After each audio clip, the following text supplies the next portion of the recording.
Hello friends, welcome to the GS foundation. एक बार फिर से आप सभी छात्रों का स्वागत है जीएस फाउंडेशन की इस ऑनलाइन प्लेटफॉर्म में। दोस्तों, सबसे पहले आप सभी छात्रों से मेरा रिक्वेस्ट है कि सेशन को आप एंड तक जरूर देखिएगा, लास्ट तक अवश्य देखिएगा। यदि वीडियो अच्छी लगी तो एक लाइक अवश्य कीजिएगा, इसे अपने दोस्तों के साथ शेयर कीजिएगा। और यदि आप भी इस चैनल पर नए हैं और अभी तक चैनल को सब्सक्राइब नहीं किया है तो ज़रूर सब्सक्राइब कर लीजिएगा। और याद रखिएगा, मेरी वीडियो डेली 12 बजे दिन में आती थी, लेकिन उस समय दर्शकों की संख्या काफ़ी कम होती थी दोस्तों। इसलिए मैंने डिसाइड किया है कि अब वीडियो डेली आपको शाम 7:30 बजे मिलेगी। ठीक है। देखिए, आज के सेशन में हम लोग करने वाले हैं पॉलिटी के मोस्ट 20 MCQ। इसके साथ आपको मिलने वाला है एक्सप्लेनेशन, और एक्सप्लेनेशन भी आपके एग्जाम के दृष्टिकोण से महत्वपूर्ण रहेगा दोस्तों। मैंने इस सेशन में उन्हीं प्रश्नों को लिया है जो परीक्षाओं में बार बार रिपीट किए जाते हैं, तो 2025 में होने वाली सभी परीक्षाओं के लिए महत्वपूर्ण सेशन रहेगा दोस्तों। वीडियो को एंड तक जरूर देखिएगा। चलिए शुरुआत करते हैं आज के सेशन को। देखिए, पहला सवाल जो आपके स्क्रीन पर है क्या कहता है।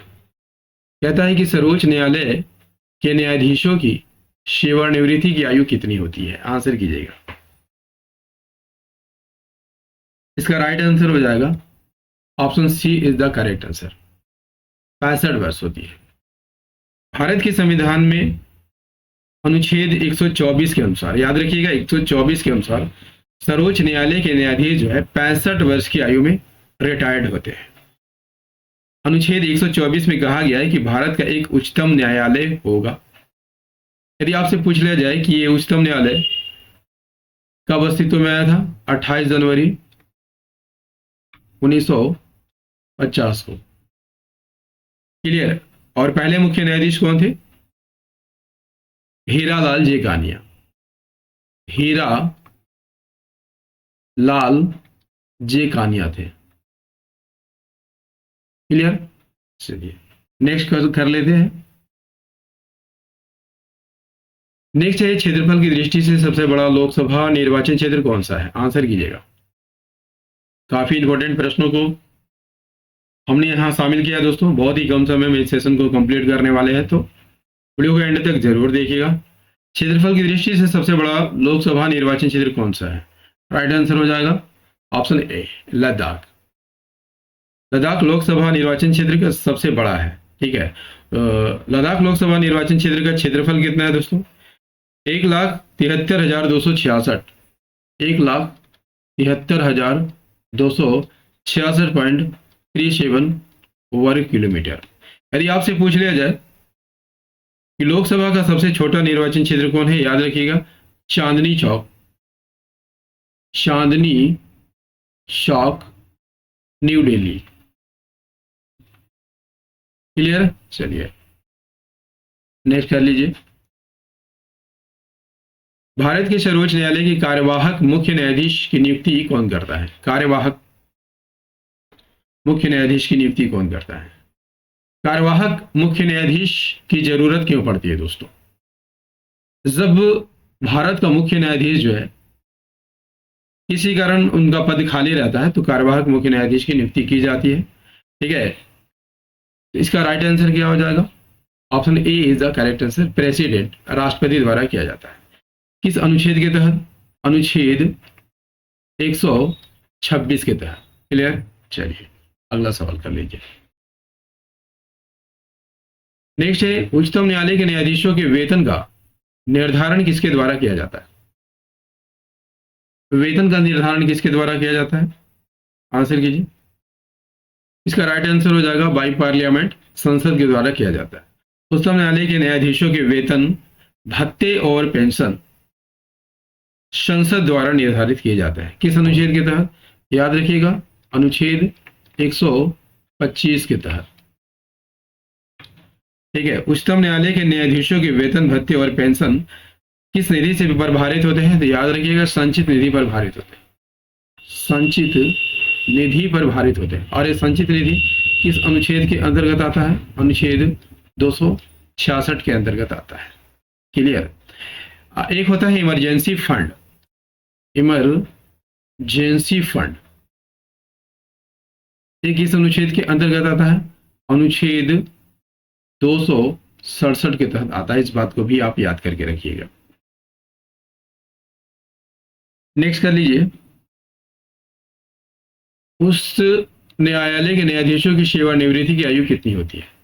इसका राइट आंसर हो जाएगा ऑप्शन ए 62 ईयर्स। उच्चतम न्यायालय के न्यायाधीशों की सेवानिवृत्ति की आयु 62 वर्ष है। ठीक है, ऐसा किस अनुच्छेद में उल्लेख किया गया है? अनुच्छेद 217 एक में उल्लेख किया गया है। ठीक है, किस संविधान संशोधन के द्वारा उच्च न्यायालय के न्यायाधीशों की सेवानिवृत्ति की आयु 60 से 62 किया गया था? याद कर लीजिएगा, 15वां संविधान संशोधन के द्वारा। ठीक है, नेक्स्ट है, भारतीय संविधान में राज्यपाल को मनोनीत किए जाने की पद्धति में किस देश का अनुसरण किया गया है? इसका राइट आंसर हो जाएगा कनाडा के संविधान का अनुसरण किया गया है। देखिए, अमेरिका के संविधान से क्या लिया गया है दोस्तों? फंडामेंटल राइट्स लिया गया है। फंडामेंटल राइट्स लिया गया है। रशिया के संविधान से क्या लिया गया है? फंडामेंटल ड्यूटीज लिया गया है। ठीक है, और ब्रिटेन के संविधान से क्या लिया गया है? संसदीय प्रणाली ली गई है। तो राइट आंसर क्या हो जाएगा? ऑप्शन ए कनाडा के संविधान से लिया गया है। नेक्स्ट है, भारत की संविधान सभा की पहली बैठक कब हुई थी? इसका राइट आंसर हो जाएगा option A is the correct answer. देखिए, संविधान सभा की पहली बैठक हुई थी 9 दिसंबर 1946 को। इसी दिन सच्चिदानंद सिन्हा को याद रखिएगा, सच्चिदानंद सिन्हा को, ठीक है, संविधान सभा का अस्थायी अध्यक्ष बनाया गया था। इसके 2 दिन बाद यानी 13 दिसंबर 1946 को डॉक्टर राजेंद्र प्रसाद को संविधान सभा का अस्थायी अध्यक्ष बनाया गया था। ठीक है, 26 नवंबर 1949 की यहां पर बात कर लिए थे, तो इसी दिन भारत का संविधान अंगीकृत किया गया था और आंशिक रूप से भारतीय संविधान को लागू किया गया था, जबकि 26 जनवरी 1950 को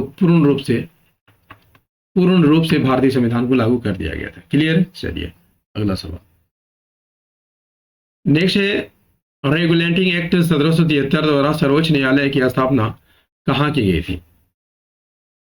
कलकत्ता में की गई थी। Option A is the right answer. Option A in Calcutta 1774 AD. यहाँ पर दिनांक की बात कर लिया जाए, डेट्स की बात कर लिया जाए, तो कब हुआ था? 22 अक्टूबर 1774 को। क्लियर? पहले मुख्य न्यायाधीश कौन बनाए गए थे? सर एलिजा एम्पे बनाए गए थे। क्लियर? उस समय सर्वोच्च न्यायालय में एक मुख्य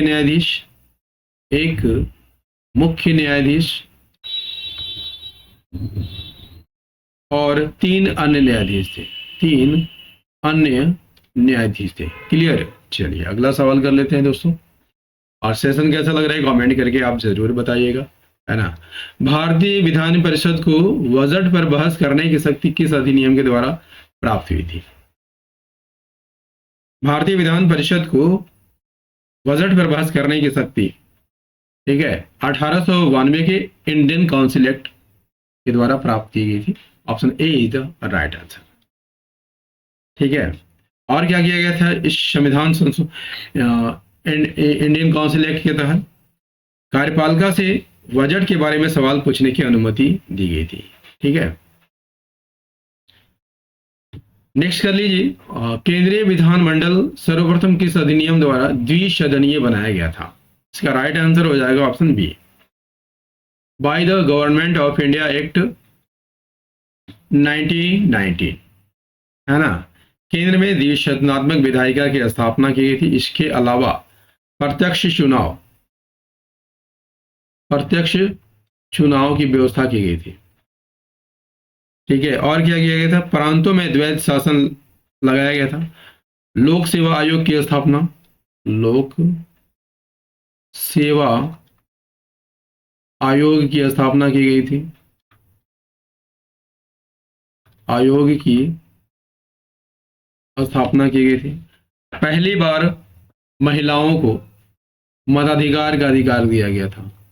पहली बार मताधिकार का अधिकार दिया गया था। ठीक है, चलिए अगले सवाल की ओर। नेक्स्ट है, संसद को मौलिक अधिकारों में संशोधन का अधिकार किस वाद में निर्णय के आधार पर प्राप्त हुआ था? तो याद रखिएगा, केशवानंद भारद्वाज। ठीक है, 1973। ठीक है, इसी के अंतर्गत संविधान में मूल ढांचे का सिद्धांत दिया गया था। मूल ढांचे सिद्धांत का अर्थ है दोस्तों कि संविधान के मूल ढांचे में कोई भी परिवर्तन नहीं किया जा सकता है। ठीक है, बशर्ते आप एडिशनल कुछ कर सकते हैं, मूल ढांचे में परिवर्तन का अधिकार किसी को भी नहीं है। नेक्स्ट कर लीजिए, संपत्ति के मौलिक अधिकार को किस संविधान संशोधन के द्वारा मौलिक अधिकारों की श्रेणी से हटाकर केवल वैधानिक अधिकार बना दिया गया? इसका राइट आंसर क्या हो जाएगा? Option A is the correct answer. By 44 amendment act 1978 के द्वारा संपत्ति के मौलिक अधिकार को मूल संविधान की श्रेणी से हटा दिया गया था। ठीक है, कब हटाया गया था? 1978 में हटा दिया गया था। देखिए, संपत्ति का अधिकार पहले किस अनुच्छेद में था? अनुच्छेद 31 में था। ठीक है, लेकिन अब इसे अनुच्छेद 300 ए में रख दिया गया है। ठीक है, यह किस भाग में आता है? तो भाग 12 में आता है। इस बात को भी आप याद रखिएगा। ठीक है, बढ़ते हैं अगले सवाल की ओर। देखिए अगला सवाल क्या कहता है, वर्तमान में भारतीय संविधान के अंतर्गत संपत्ति का अधिकार किस प्रकार का अधिकार है? तो स्टैट्यूटरी राइट्स है। ठीक है, विधिक अधिकार दिया गया है। 44वें संविधान संशोधन 1978 के द्वारा इसे विधिक अधिकार बनाया गया था और अनुच्छेद 300 का ए में प्रावधान किया गया है, जो भाग 12 में आता है ना। नेक्स्ट कर लीजिए, आर्थिक रूप से पिछड़े वर्ग ईडब्ल्यूएस को आरक्षण प्रदान करने के लिए संविधान में कौन से अनुच्छेद जोड़े गए थे? आर्टिकल 15 का सब क्लॉज 6, आर्टिकल 16 का सब क्लॉज 6, आर्टिकल 31 का sub clause B, both and B. तो इसका राइट आंसर हो जाएगा option A is the correct answer. Article 15 का सब क्लॉज 6 और 16 का सब क्लॉज 6 को जोड़ा गया था। ठीक है, देखिए आर्थिक रूप से पिछड़े वर्गों यानी ईडब्ल्यूएस को आरक्षण कब दिया गया था? याद रखिएगा 2019 में दिया गया था, है ना। किस संविधान संशोधन के द्वारा? तो 103वें संविधान संशोधन के द्वारा दिया गया था। इसके लिए अनुच्छेद